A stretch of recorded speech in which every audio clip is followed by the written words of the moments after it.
Thank you, Madam President, and good morning, ladies and gentlemen. Let me be clear from the outset, as we all know, that this refugee crisis that we're seeing throughout Europe is entirely down to the actions of Russia, entirely. And just 13 months ago, when I was in Kyiv, people were out and about shopping like we all do in our capital cities. Children and families were playing in the parks and with their pets and living normal lives. But now that is fundamentally changed, and that is all because of the actions of Russia. And of course, there's been targeting and shelling on civilian infrastructure, energy infrastructure, schools, hospitals, old folks' homes, residential areas, targeted shelling at these areas, targeted rocket attacks at these areas. And of course, that has meant that families have had to flee.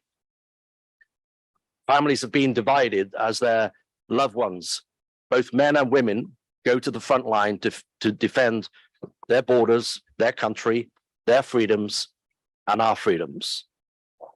So the mass migration that we have seen, the mass flow of humanity across multiple borders that we all represent here today, was not the case 13 months ago, but it is the case today, continues to be the case today as a result of Russia's actions.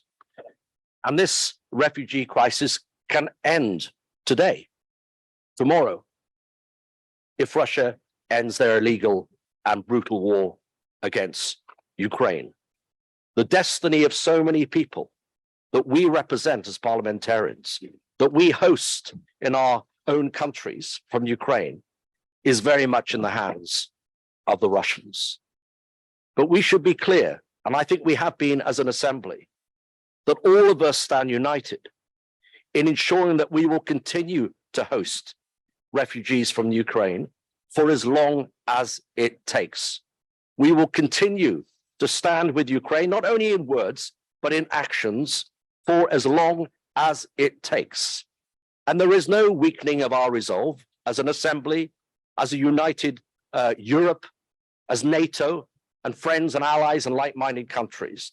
There is no weakening of our determination to stand up for those people, those men, women, and children, young and elderly, that just 13 months ago were living normal lives.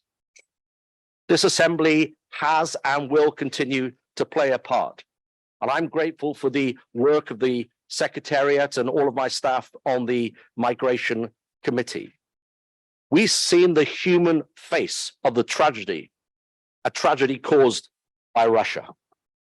I'd like to thank all of those in this place today that represent countries that have generously and kindly hosted Ukrainian families and refugees.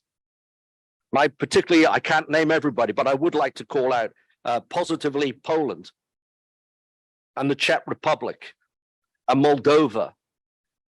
And can I just say, let us all be clear that we will do exactly the same for Moldova, because if it's Moldova next, it will be Romania next, and then it will be the Bulgaria next, it will be the Baltics next. And while some of us have different views about whether we should put more weapons in or slow down the pace of our support, it will mean more in blood and treasure for the United Kingdom and for every country represented in this room today if we do not stand more firm, more steadfast with Ukraine today, particularly on this anniversary. This is going to be a crucial few months.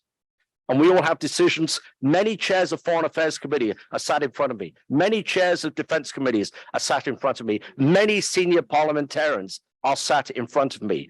Let us be doubly determined to go back to our governments and say, if we want peace, peace, peace, and of course, blessed are the peacemakers. We all want to see peace. But if we want peace, peace, peace, Ukraine needs weapons, weapons, weapons. Thank you.